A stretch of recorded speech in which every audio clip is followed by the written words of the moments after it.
Hey everybody, welcome back to Northernlion Plays the Binding of Isaac Afterbirth Plus. We cannot be stopped. 34 wins in a row as we go for an Eden run. With Dead Sea Scrolls and 4 pills I dare not take. 4ZN1AEK4. I dare not. Like, Dead Sea Scrolls is a touch spicy, but the pills are scary. If you give me HP, okay, I was gonna say, if you give me HP, I'll take a pill. We don't have any dupes here. That's a good one. Honestly, if we were smart, we would stop taking them right now, because we already won. But I'm not that smart. We got bad gas. We got I Can See Forever. Hold on, I saw a gentleman outside. I thought perhaps he might be urinating. Why would I look then? Well, it's just human curiosity. It's not so much, Help.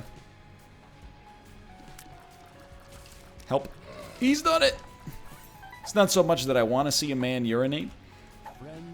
It's more like, you know, why look away?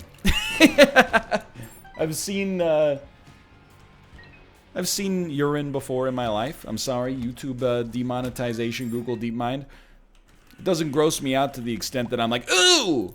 You know, I would throw up every time I went to the bathroom. By the way, thank you, Prognosis, or Proptosis. I really appreciate it. We are now in a very, very, very strong position where it will be tough for us to lose again. Not through my skill, but rather through the gameplay, or through the quality of the seed itself. So I appreciate it greatly. It was more like, really? This dude's gonna pee outside? I more abhor the audacity of the behavior. By the way, I should point out, you know, I don't live in the woods. If you're going to pee in the woods, sure. This is a little bit more of an open concept situation. Alright, we got Small Rock. Our damage stat is double digit on the first floor. It does happen. It does not happen very often. So this is pretty spectacular. I'll tell you, this is where we need to use our brain. Because you might look at this and go, get potato peeler and keep riding it. That's an old way of thinking. That's old me. New me is like, you know what? HP is valuable. HP is our lifeblood. And we've already got such amazing stats. If we get more HP, maybe it could be fun. You know, honestly, and you're going to perhaps think this is a little bit self-serving, and maybe it is, but I think if you aggregated all of the losses I've ever had in Isaac over the past, let's say 5 years, you know, since we started doing like 1 episode a day or 2 episodes a day, I bet at least 20% of the episodes, the reason I died is because of a decision that I made out of a lack of self-esteem. Let me continue there, because you might be slightly confused by what I'm saying. Sometimes, when my run is going very well, especially if it starts going very well very early, I think to myself, wow, I really got to throw a monkey wrench into this. This is a conscious thought, by the way, not something under the surface. I got to throw a monkey wrench into this to make things more interesting, or people are going to switch the channel, you know? And I think, I'm not blaming anybody but myself for that, but I think if you took those losses out, you know what? I'm willing to just give this one a try. I think if you took those losses out, it would be a lot more winning than usual in Isaac. A lot more winning than people are used to seeing out of me, at least. Although not lately, because we don't lose on quarantine. So I'm trying to buck that trend within myself and notice that, you know, some of my losses, in fact, perhaps even as much as, I don't know, it might even be as much as a quarter of my losses, come from a form of self-sabotage, where I'm like, the run is so good that now I have to lose. Or people are going to be like, I knew he wasn't going to lose. You got to keep them guessing. And there's something to be said, by the way, for like playing in a way that is entertaining to keep people on their toes, but I am choosing, perhaps, at least this is my goal, is to be entertaining in spite of the fact that the run is very good, because you're watching me play a game that perhaps you've watched. I mean, at this point, it's very weird to have a series like this, but if you've been watching Isaac for only 1 year, you're like a bronze level Isaac Club member. I don't say that to be a gatekeeper. If you've been watching for 6 months, you're in the honorable mention tier, you know? We've got people that have been watching this series for like 7, 8 years. They're probably at this point not watching to be like, oh, I can't wait to see how he gets himself out of this mess. Probably they're watching because they like, you know, they enjoy hearing me talk, and there's a little routine and some comfort in there. And so, you know what? Let's provide entertainment value through that instead. Don't take that yet. A speed upgrade, like Lord of the Pit. In fact, these are not speed upgrades. In fact, one of them is something that benefits from speed. It's not the exact opposite necessarily, but it's not necessarily what we need either. Oh well. I mean, 0.72 is not great, but our damage carries a lot of stopping power right now. One thing that would take us to the absolute absurd next level is if we got piercing shots. 5 rate of fire, 11 damage to round it to a nice number. I'm so dumb. I wanted to re-roll it, but I was like, it's too much work to move around to the other side. Whoop. I paid a penny to take an item I didn't really want. Okay. You know what? We got a lot of familiars. It's not so bad. But yeah, with the power of what we've got going on right now, we basically fear no enemy. If we get piercing shots, I'm like, no enemy, even into the late game, is really going to be much of a threat for us. It's kind of mind-boggling how good the last few runs have been. I need to be mindful of it because, you know, at least this is the 3rd run I've recorded today. Actually, this might be the 4th run I've recorded today. Either way, yeah, I think this is Isaac 4 today. That's crazy. Excuse me. I boggled my own mind there temporarily, but I've got to remind myself, like, next time I play Isaac, maybe we'll have a run this good, but it's not going to last forever. Like, these are unprecedented periods for us in terms of our run quality. So I'm very thankful for that. I'm very happy. And let's enjoy it while it lasts, because, you know, the hard times might be coming for us in Isaac. Maybe, maybe not. You know, I'm not wishing any ill will into existence. I'm just saying. We can make it through any run in Isaac. We've won some truly disgusting runs. We've also lost some runs that we probably should have been doing a little bit better on. Honestly, I think Book of the Dead is more interesting. See, there, I told you. There you go. I just made a decision that maybe is a little bit more towards entertainment than it is for survival. I gotta ask myself, what would Sinvicta do? Sinvicta would probably take the D12, apparently, based on... I made some disparaging comments about the D12. Everyone was like, you gotta talk to Sinvicta. He'll explain how good the D12 is. Listen. I got nothing but respect for Sinvicta. He hasn't lost a run in Isaac in over 2 years.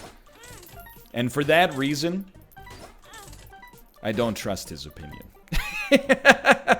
Give me the opinion of a man who has lost over the man who knows nothing but bountiful runs. That's not fair. He's had some... He honestly, Sinvicta's zeal for... let me say that slower so it makes sense. Sinvicta's zeal for Isaac is very admirable.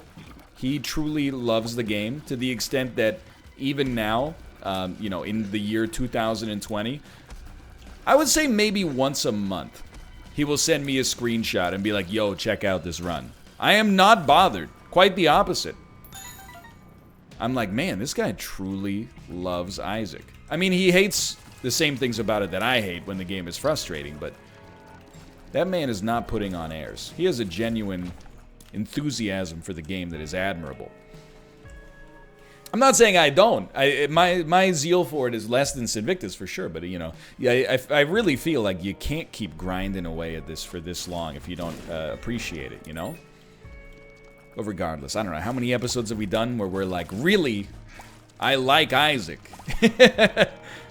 That along with, I mean, we've had different arcs, right? We've had the programming arc. I'm sure we're entering the baby arc. For a year and a bit, we were in like the I'm old arc. But we are, I don't know what arc we're in right now. Probably The very, very... Well, you know, I know exactly what arc we're in. The flu plus baby arc. It's rare that you get 2 sagas at the same time, but it's been that kind of year, apparently. But you know, I'm not thinking about that. All I'm thinking about right now is what I'm going to do for dinner. I don't know yet. Anything? Oh, dude, we probably had Bookworm there, didn't we? Bet we did. Miter's good, but it's not that interesting. And this time it's like not for you, it's for me. I would rather get something a little bit more interesting. Now, I'll level with you, that's too interesting. I'm gonna stick with Book of the Dead, which is a nice level of both interesting and good. Let's not do something we regret. There we go. Chaos is more my speed. I can live with that. And let us take Wheel of Fortune. I was thinking about taking Remote Detonator, but we don't need the bombs. We don't need the bombs.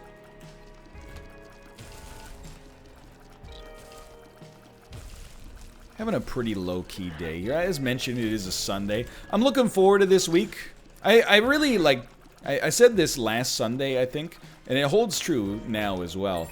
My week is very strangely structured right now. It's good, don't get me wrong, but I'm still kind of feeling out, you know, how my schedule is going to change, really, because... Like, Dan and I talked about it on Check the Wire, but it's not realistic for me to maintain the same level of work post-baby as I do right now. But really, like, Sunday is kind of an anomaly. It's like I work like a normal day. And as always, can I be honest with you? The reason I hesitate to talk about the hours that I work sometimes is I'm really, like, I'm worried. There's like a YouTube or YouTuber aspersion, maybe is one way you could describe it. If a YouTuber ever says like a pseudo-negative thing about their job, it comes across as complaining about having one of the cushiest jobs in the world, which is why I always like to start these conversations by saying things like, and I truly believe this, and I talk about this with some of my colleagues. Some of my colleagues don't, and I'm not talking about anybody in the NLSS, but you know, it's another good example. Sinvicta. Sinvicta shares a real zeal for content creation. We ask each other questions behind the scenes and go like, hey, what do you think about this? What do you think about this? You know, and we've talked many times about like how lucky we are to do this job. Not everybody has that same level of enthusiasm for it. Some people are, you know, half in, half out. Some people are 90% in, 10% out, you know. And everybody's got their own journey there. But I don't like to talk about how much I work because it almost feels like I'm bragging.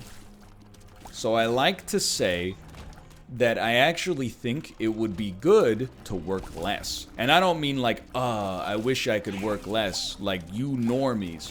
I mean like, I consider it a personality defect that I'm only at a maximum level of comfort having worked more than probably most people do. You know what I mean? Again, I'm trying, I want to make it sound like a character flaw as opposed to a point of virtue. But really, like, Sunday is like a normal day. Monday to Thursday, we're hitting it hard. Like, those days kind of fly by to me. Particularly, like, Tuesday... Well, Dank Depths 1, okay. Tuesday, I start streaming at 1 p.m. usually. Depends. We've had some doctor stuff that we've had to go to, you know, over the course of the pregnancy that has affected that, but, you know... That's not work, but it's also not play. You can't really count that in your work week, though. Dude, why not take an item? That's my 2 cents in this situation. But yeah, like, Tuesdays, I'll, like, wake up, record, stream from, like, 1 to 9, cook dinner, eat dinner, set my videos, then it's, like, 11:30, and I usually go to bed at midnight. So that day is, like... That's a long one. Also, maybe my favorite day of the week because I get to do a long stream and also record a little bit. And then, like, Wednesday is, you know, pretty standard. Thursday's pretty standard, but then I have Kate's co-op stream on top of the stream that I do. So really, like, Monday to Thursday go by real quick. I really luxuriate in these, like Friday and Sunday are, like, nice days for me where I can take my foot off the gas pedal a little bit. But we gotta... a good week of content coming up. I'll be honest with you, I'm a little bit dry on Northernlion tries. Still, like, working through stuff, looking at Game Pass. Looking at itch.io. Looking at the Epic Game Store, obviously looking at Steam. Looking at Switch, and kind of, it's a little dry temporarily. My hope is that by the time this video goes live, and it's like a week or 10 days after this, you're like, actually, it was a great week of Northernlion tries. Because sometimes not having anything to play actually leads to playing the funniest stuff. Because you have to dig a little deeper than usual. You can't just be like, what's the newest roguelite? You're like, I don't know. God of Gym, let's do it. Incubus, great item. Thank you. Oh, baby. Yeah, let's crack them. Golden Goblet this week is golf with your friends. How did it go? I hope it went well. Dude, I have got like a serious itch for more escape room games. I actually, earlier today, I went to Steam and I looked up like games similar to The Room, and it was like The Room 2, The Room 3, and I was like, yeah, no kidding, but I want to save those. I didn't find anything, but I'm like, those are, I feel like that's my version of like Match 3. You know how like when people talk about like casual gamers, they're like, they just play Candy Crush. I'm pretty sure those room escape games are my Candy Crush right now. I'm bad at them, but I want to get good. And getting good, I think, is just acknowledging, like, common elements of the puzzles. But I was shocked by how much I liked The Room. The movie, of course, also amazing. No, I'm not talking about Room. Room is also actually genuinely very good.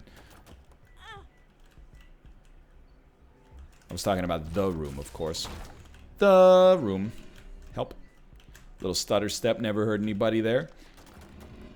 By the way, why not pick up that chest back there? Come on, dude. You're gonna bend me or you're breaking my balls here over a single chest. Come on, dude. I got 0.72 speed. It's 8:18 p.m. I got 0.72 speed. You're gonna make me go back through the spike trap yet again? I dare not. Yo, 33% deal with the devil chance. We will use the Joker card. Well, hold the front door is probably better to use it to maybe get out a boss rush. Yeah, I was wondering. I was like, are we going fast enough for boss rush? Yeah, you got a 5 rate of fire and 10 damage. I think that's pretty good. That should keep you on a solid pace. But my speed is 0.18 below my comfort level. Won't somebody think of the streamer?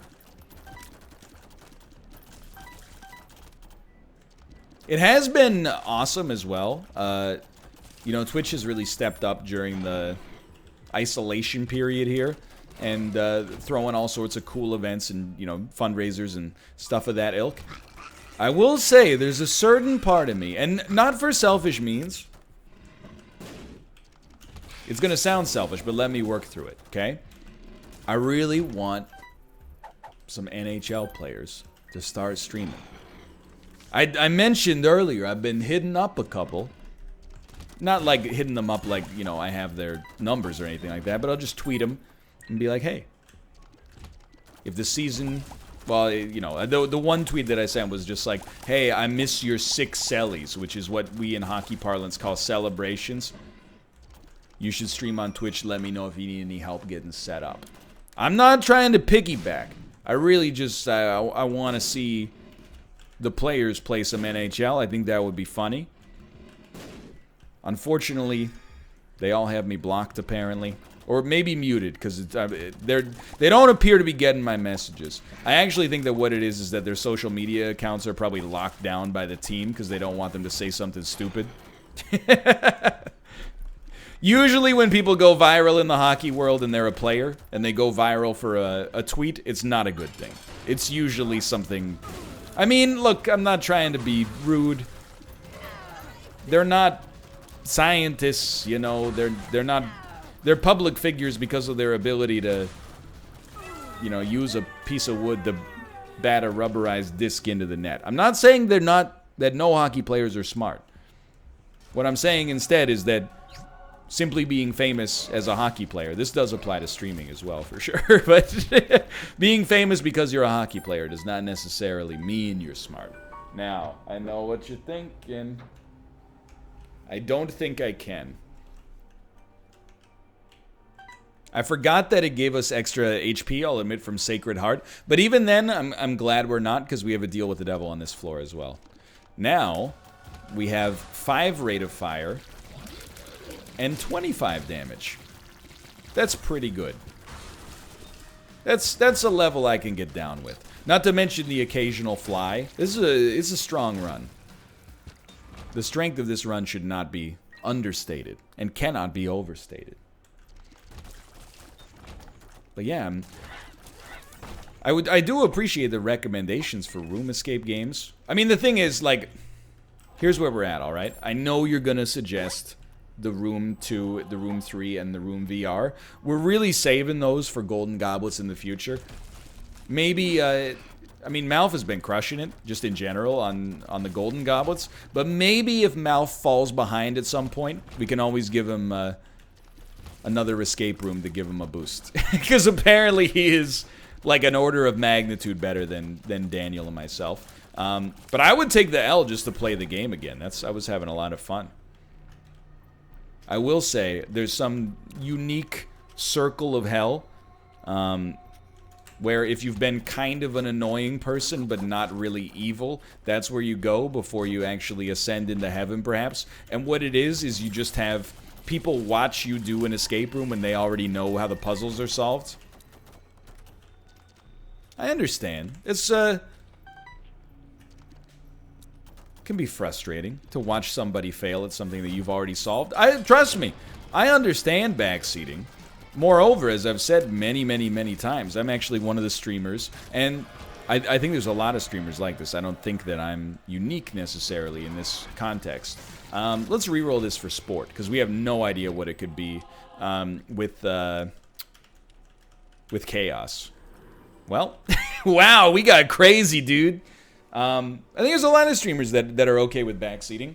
Obviously, some of the ones who are not okay with backseating are a little bit more vocal, so you hear about them more often. But backseating is probably, it's like a speed up, you know? Backseating is like a plus 20% speed to complete the game, which for me is really helpful because, you know, it's not like I want to complete games as soon as possible, but when I'm ready for a game to be done, I'm always like, let me put it this way. The best way to describe it is very rarely do I play a game and go, oh, that was too short. Especially with AAA games, the experience is almost always like, I'm having a great time, but I kind of wish it was like 30% shorter. And I gotta be honest, even 30%, that's just me being a coward. Because, like, I really am like, I kind of wish it was like 50% shorter. It depends on the game. If something's an hour long, I'm not like, I wish it was a half hour long. Most of the time. But, you know, if something's like 30 hours long, I'm like, I think I could have gotten the gist of this in 15. And I'm not saying they shouldn't make games that are long. I'm just saying that's my personal take on it. So I appreciate the backseating. However, sometimes you want to be like, it's like watching somebody like assemble a jigsaw puzzle. And you're like, the piece goes there! I'm like, what'd you expect? It's not a walkthrough. It's a gameplay walkthrough. It's totally different. I have no idea what I'm doing. Actually, I will say, I kind of don't understand, because I love watching Jeopardy when I know an answer and the contestants don't. I will tell you without a doubt, the average Jeopardy contestant, I think, is very much smarter than me when it comes to trivia. And usually when it comes to their job as well.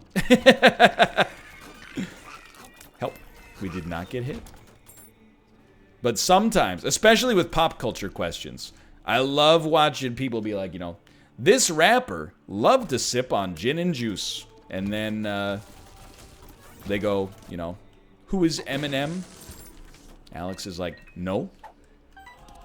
Who is Criss Cross? Nope, that isn't. Who is Vanilla Ice? And you're like, I love that. I love watching people get a question wrong. I do. That's my favorite part of Jeopardy. Watching people get things right can also be amazing. It's kind of a different emotion. But watching people get things wrong is sweet, sweet schadenfreude. Because I implicitly believe that everybody on Jeopardy thinks they're better than me. Whether they do or do not is irrelevant. All that matters is my headcanon. So when I see them get something wrong in my head, I'm like, yeah, not so smart now, are you, dummy? It doesn't matter what they do for a living. They could be an honest-to-God hero. Jane is a pro bono pediatric nurse. Doesn't matter.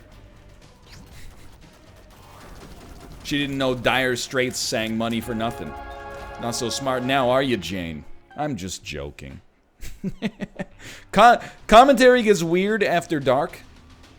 And it also gets weird when we're so close to the end of the episode, we can't pivot. We can't pivot topics at this point. Because we're already locked in. Speaking of which, by the way, we are locked into a win here. Now that's a segue. I think this is 35 in a row. It's not the best streak we've ever had. I love to remind people, in 2015 I did have a triple-digit streak. That was a half-decade ago. Many of you watching this may not have even been born then. However, it's the honest-to-goodness truth. There's video footage. I think we also had like a 50 streak within the past year or so. I don't know. Time has been blurring together for a while. Once you get past a certain age, you're like... I always say, like... You know... As soon as you start having to do math to figure out how old you are, that's when the years start to lose meaning a little bit. I don't think it's a bad thing. I think it's just your brain is like, you start... You know, when you're young, they're like, oh, he's 3 weeks old. Then they go, he's 11 and a half months. Then they go, he's 3. Then you start to take control of your own messaging. You go, I'm 10 and a half. I'm about to be 16. I'm 21 today. When you get a little older, you're like, I'm in my 30s. You go like, I'm in my early 20s. I'm in my mid-20s. I'm almost 30. I'm in my 30s. I'm a 30-something. Pretty soon you're just like, I'm an adult. Anyway, thanks for watching. Hope you guys have enjoyed it. If you did, click the like button. I'm such a great deal. Of course, subscribe if you want to see more in the future. And thanks for watching. I'll see you next time. See ya in the comments. See ya.